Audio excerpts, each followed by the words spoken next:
나는 올해 79입니다. 긴 세월을 살아왔지요. 지금 사는 집은 제주 바닷가 언덕 위에 있습니다. 아침마다 파도 소리에 눈을 뜹니다. 그런데 이상하게도 그 파도 소리를 들을 때마다 떠오르는 건 언제나 한 사람의 웃음소리입니다. 내 첫사랑, 준호 씨의 웃음소리였어요. 1966년 여름, 저는 부산 남포동의 한약방 겸 약국에서 일했습니다. 19살의 저는 늘 땀 냄새와 약 냄새 속에서 살았어요. 아버지는 지연아, 약사 아가씨는 고와야 한다고 자주 말씀하셨습니다. 하지만 그의 여름내 얼굴엔 늘 땀이 흘렀습니다. 햇볕은 뜨거웠고 약국은 습했어요. 처마 밑 풍경 소리가 간간히 더위를 식혀주는 듯 했습니다. 약국 안쪽 작은 방에서는 탕약이 다려지는 냄새가 끊이지 않았습니다. 나는 약재 이름들을 외우고 약병에 라벨을 붙였습니다. 손님들에게 친절하게 응대하며 하루를 보냈습니다. 작은 유리창 너머로 부산의 활기찬 거리가 보였습니다.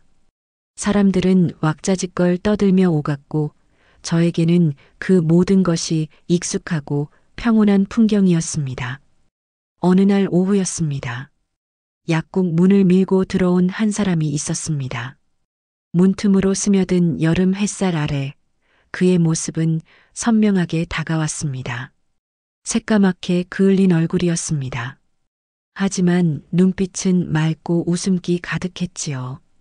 그는 하얀 셔츠를 입고 있었는데 땀으로 등에 얼룩이 져 있었습니다. 셔츠 자락이 살짝 들쳐진 틈으로 단단한 팔 근육이 보였습니다. 그는 서툴지만 정겨운 남의 억양이 섞인 목소리로 물었습니다. 혹시 화상 연고 좀 있습니까? 손바닥을 내밀어 보이는데 빨갛게 부어오른 자국이 선명했습니다. 나는 조심스럽게 그의 손을 받쳐들었습니다. 시원한 연고를 발라주며 부드럽게 주의를 주었습니다. 그의 눈이 저를 향해 반짝였습니다. 그 사람이 바로 준호 씨였습니다. 서울소재대학교 건축학과 학생이었습니다. 방학 동안 부산 도서관 신축 현장에 인부로 일하러 왔다고 했습니다. 나보다 5살 많았지만 웃을 땐 어린아이처럼 눈이 반달처럼 휘었습니다. 눈가에 잡히는 잔주름마저 매력적으로 느껴졌습니다. 땀 흘리는 일이지만 그의 눈은 언제나 희망으로 빛나고 있었습니다. 그는 먼지를 뒤집어 쓴 채 들어와도 약국 공기까지 환하게 만드는 이상한 힘이 있었습니다. 그의 목소리에는 젊음의 패기와 살짝 지친 기색이 함께 묻어났습니다. 저는 그의 상처가 빨리 낫기를 바라며 약국 한켠에 앉아 그의 이야기를 들었습니다.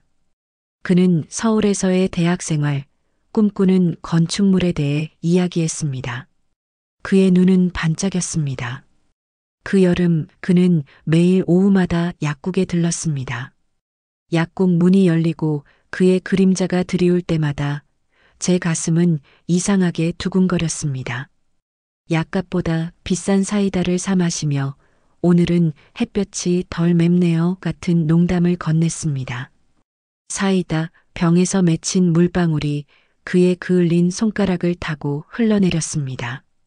그는 시원하게 병째 들이키고는 누님 덕분에 시원하네요 하며 능청스럽게 웃었습니다.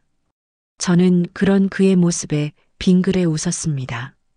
약국 문을 사이에 두고 나누는 짧은 대화 속에서 우리는 서로에게 스며들었습니다. 그의 눈빛은 어느새 저에게 향해 있었습니다. 저의 일상을 묻고 소소한 고민까지 들어주려 했습니다. 낡은 약국 의자에 앉아 그는 1시간이고 2시간이고 기다려 주었습니다. 그가 퇴근 후 남포동 골목에서 기타를 치던 날이었습니다. 어스름이 깔리고 전등불이 하나둘 켜지는 시간, 기타 선율이 골목 가득 퍼졌습니다. 저는 약국 문을 닫고 그 소리를 따라갔습니다. 벽에 기대어 앉은 그는 노랫말처럼 제 마음에 들어왔습니다.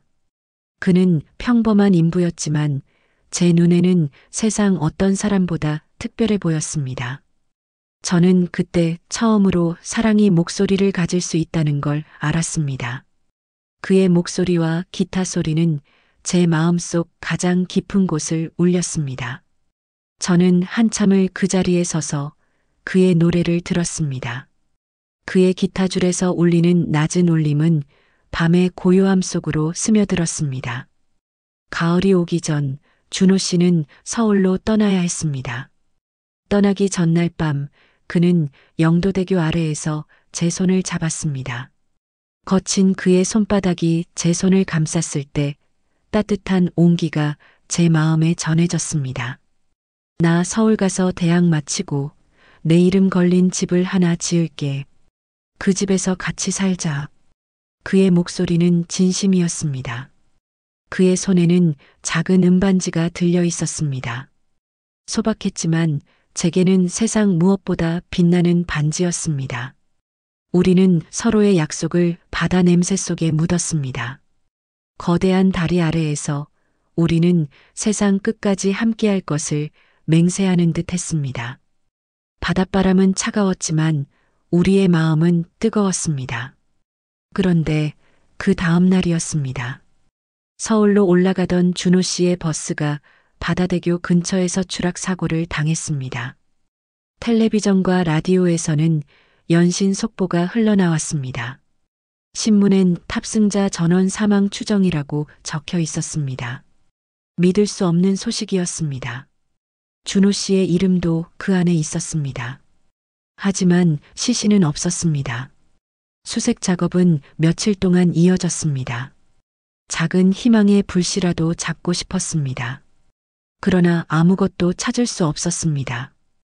단지 혼란스러운 현장 기록과 신분 미상의 부상자 몇 명만이 남아있을 뿐이었습니다. 그해 겨울, 저는 잠을 잘 수 없었습니다. 눈을 감으면 버스 사고 현장의 잔해와 준호 씨의 마지막 미소가 번갈아 떠올랐습니다. 며칠 밤낮을 울었습니다. 마음속에 지울 수 없는 구멍이 뚫린 듯 했습니다. 바람만 불어도 누군가 제 이름을 부르는 것 같았습니다. 혹시나 준호 씨가 살아 돌아올까 하는 작은 기대마저 있었습니다. 아버지는 그런 저를 안쓰러워하시며 떠난 사람 붙잡지 마라 하셨습니다. 애써 저를 다독이려 하셨지요. 하지만 제 마음은 늘 그 바다에 묶여 있었습니다. 부산 앞바다는 모든 것을 삼켜버린 듯 조용했습니다. 제 삶의 빛이었던 준호 씨는 그렇게 사라졌습니다. 세상은 그대로였지만 제 세상은 무너져 내렸습니다. 시간은 잔인하게 흘렀습니다. 준호 씨가 사라진 지 1년, 2년 세월은 저를 기다려주지 않았습니다. 슬픔에 잠겨 있을 수만은 없었습니다. 저는 굳게 마음먹었습니다. 다시 일어서야 했습니다. 20살이 넘어서도 준호 씨를 잊지 못하고 슬픔에 잠긴 저를 보는 아버지의 눈빛은 늘 걱정으로 가득했습니다. 저는 간호학교에 들어갔습니다. 그 고통 속에서 다른 사람의 아픔을 치유하는 일을 하고 싶다는 막연한 생각을 했습니다. 간호학교는 저에게 새로운 세상이었습니다. 밤늦도록 해부학과 생리학 책을 붙잡고 씨름했습니다. 고통을 잊기 위해 더 악착같이 공부했습니다. 흰 가운을 입고 실습을 나갈 때마다 저는 제가 조금씩 강해지고 있다고 느꼈습니다. 바느질하는 손은 깁스 감는 손으로 바뀌었지만 그 섬세함과 정성은 여전했습니다. 졸업 후 저는 종합병원 응급실에 배치되었습니다. 응급실은 전쟁터 같았습니다. 피와 비명, 그리고 희망과 절망이 뒤섞인 공간이었습니다. 숨 돌릴 틈도 없이 환자들을 돌봤습니다. 생사를 넘나드는 환자들을 보면서 삶과 죽음의 경계가 얼마나 허약한지 매일 느꼈습니다. 때로는 좌절했습니다. 어린아이가 숨을 거둘 때면 저도 모르게 눈물이 쏟아졌습니다. 하지만 다시 정신을 차렸습니다. 제가 아니면 아무도 이들의 생명을 돌봐줄 수 없었습니다. 밤샘 근무는 잦았고 육체적, 정신적 피로가 쌓였습니다. 저는 약해질 시간이 없다고 스스로를 다독였습니다. 바쁘게 움직이는 발걸음 속에서 저는 준호 씨의 기억을 저 구석으로 밀어넣으려 노력했습니다. 하지만 가끔 혼자가 될 때면 불현듯 그의 얼굴이 떠올라 마음을 아프게 했습니다. 병원에서 저는 윤상우라는 남자 간호사를 만났습니다. 그는 종합병원에서 함께했던 근무한 사람이었습니다. 저보다 몇 년 위였고 과묵하고 온화한 사람이었습니다. 언제나 환자들에게 최선을 다했습니다. 그는 조용했습니다. 제가 가진 아픔에 대해 단 한 번도 묻지 않았습니다. 바쁜 응급실에서도 그는 항상 침착했습니다. 어떤 위급 상황에서도 냉정함을 잃지 않았습니다. 저는 그의 그런 모습에서 알 수 없는 안정감을 느꼈습니다. 저 역시 그를 보며 많은 것을 배웠습니다. 땀으로 얼룩진 제 모습을 보면서도 그는 언제나 따뜻한 눈빛을 보냈습니다. 지쳐 보이는 저에게 괜찮냐고 묻는 대신 조용히 격려해주는 사람이었습니다. 어느 날 야간 근무가 끝난 뒤였습니다. 새벽 공기는 차가웠습니다. 퇴근 준비를 하는 저에게 그가 말없이 따뜻한 커피를 건넸습니다. 김이 모락모락 피어나는 종이컵을 받아들었을 때 온몸에 온기가 퍼지는 듯 했습니다. 그는 창밖을 바라보며 나지막이 말했습니다. 모르는 채로 사는 것도 용기입니다. 그 짧은 한마디가 제 가슴에 깊이 파고들었습니다. 저는 그제야 참았던 눈물을 터뜨리고 말았습니다. 그동안 꾹꾹 눌러 담았던 슬픔과 고통이 한꺼번에 쏟아져 나왔습니다. 그는 말없이 제 어깨를 토닥여 주었습니다.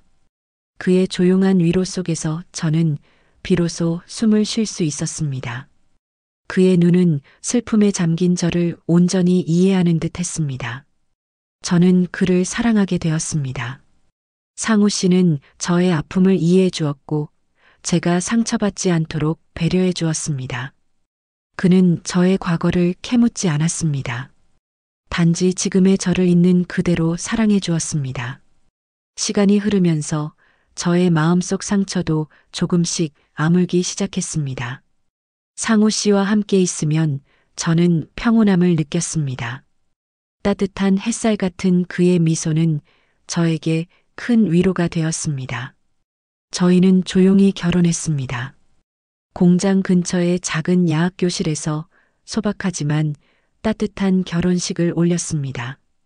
상우 씨의 온화한 손은 저의 불안한 마음을 다독여 주었습니다. 저는 새로운 가정을 꾸렸습니다. 평범한 듯 보였지만 제게는 기적 같은 일이었습니다. 저희는 예쁜 딸을 낳았습니다. 아이의 웃음소리는 제 삶의 큰 기쁨이었습니다. 결혼 후 저는 보건소에서 일했습니다. 이제 응급실의 긴박함 대신 주민들의 건강을 살피는 안정된 일상 속으로 들어왔습니다. 상우 씨는 제가 하고 싶은 일을 마음껏 할 수 있도록 늘 지지해 주었습니다. 저희는 서로를 존중하며 행복한 가정을 꾸렸습니다. 딸은 건강하게 자랐고 공부도 아주 잘했습니다. 저는 엄마로서, 아내로서, 그리고 한 사람의 직업인으로서 최선을 다했습니다. 모든 것이 평화로웠습니다. 가끔 준호 씨의 꿈을 꾸기도 했습니다. 꿈속에서 그는 여전히 청년의 모습으로 저를 보며 웃고 있었습니다. 잠에서 깨어나면 가슴 한편이 아련했습니다. 하지만 이제는 더 이상 그의 기억에 매달리지 않았습니다. 상우 씨와 딸, 저의 가족은 저의 가장 소중한 보물이었습니다. 그렇게 40년이 지났습니다. 딸은 서울에서 결혼하여 가정주부가 되었습니다. 저희는 이제 늙어 서로에게 기댈 수 있는 존재가 되었습니다. 그러나 세월은 또다시 저에게 이별을 가져다 주었습니다. 남편 상우 씨가 암으로 세상을 떠난 것입니다. 그는 마지막 순간까지도 제 손을 놓지 않았습니다. 고맙소, 지연 씨. 내게 와줘서.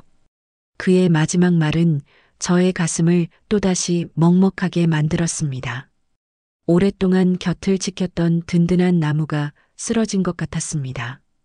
또다시 찾아온 상실감에 저는 한동안 아무것도 할 수 없었습니다. 하지만 이제는 과거의 저처럼 절망에만 잠겨 있지 않았습니다. 세월이 저를 강하게 만들었습니다. 딸이 옆에서 든든하게 저를 지탱해 주었습니다. 남편은 비록 떠났지만 저에게 너무나 소중한 흔적을 남겨주었습니다. 상우 씨의 장례식을 치른 지 2년쯤 지난 어느 날이었습니다. 저는 홀로 제주 바닷가 언덕 위 작은 집에 살고 있었습니다. 매일 아침 창밖으로 푸른 바다를 바라보며 지난 삶을 회상하는 것이 저의 일과였습니다. 고독했지만 평화로웠습니다. 바람 소리와 파도 소리만이 저의 곁을 지켰습니다. 가끔 딸이 찾아와 말동무가 되어 주었습니다. 저는 이제 모든 아픔과 슬픔이 제 삶의 일부임을 인정했습니다. 상우 씨의 장례식을 치른 지 2년쯤 뒤였습니다. 제주의 작은 우체국에서 국제 소포가 왔습니다. 발신지는 필리핀 마닐라라고 적혀 있었습니다. 마닐라는 제가 가본 적 없는 낯선 곳이었습니다. 소포를 들고 집으로 돌아오는 내내 의아했습니다. 누가 나에게 소포를 보냈을까? 저는 떨리는 손으로 상자를 열었습니다. 안에는 낡은 노트 한 권과 편지 한 장이 들어 있었습니다. 노트는 닳고 닳아 세월의 흔적이 고스란히 묻어 있었습니다. 편지를 펼쳤습니다. 글씨는 나이가 들어 떨리고 삐뚤빼뚤했지만 저는 한눈에 알 수 있었습니다. 준호 씨의 필체였습니다. 제 심장이 쿵 하고 내려앉는 듯 했습니다. 죽은 줄로만 알았던 첫사랑 준호 씨의 이름이 적혀 있었습니다. 손끝이 차가워졌습니다. 너무 놀라 숨을 쉴 수가 없었습니다. 꿈인지 현실인지 구분하기 어려웠습니다. 저는 편지를 읽고 또 읽었습니다. 그의 삶이 적힌 글자 하나하나가 마치 영상처럼 제 눈앞에 스쳐 지나갔습니다. 그는 살아 있었습니다. 버스 사고 후 머리를 심하게 다쳐 기억을 잃었다고 했습니다. 사고 현장에서 발견된 신분 미상의 부상자 중 한 명이었던 것입니다. 그는 신원도 없이 필리핀의 선박소 공장에서 일용직으로 살았습니다. 고통스러웠던 삶의 기록이 편지 속에 담겨 있었습니다. 찢겨진 기억 속에서 그는 늘 무엇인가를 갈망하며 살아왔다고 했습니다. 바다를 보며 왠지 모를 그리움에 사무치기도 했다고 했습니다.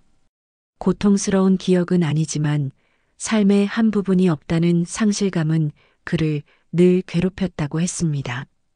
세월이 지나 어느 날 사고 충격으로 사라졌던 기억이 조각조각 돌아왔다고 했습니다. 그는 자신이 누구인지, 과거에 어떤 사랑을 했는지 모두 기억해냈습니다. 하지만 그가 기억을 찾았을 땐 저는 이미 다른 삶을 살고 있었습니다. 저는 상우 씨와 결혼하여 아이를 낳고 행복한 가정을 이루었지요. 준호 씨는 제가 행복하게 사는 것을 알고도 차마 저를 찾아올 수 없었다고 했습니다.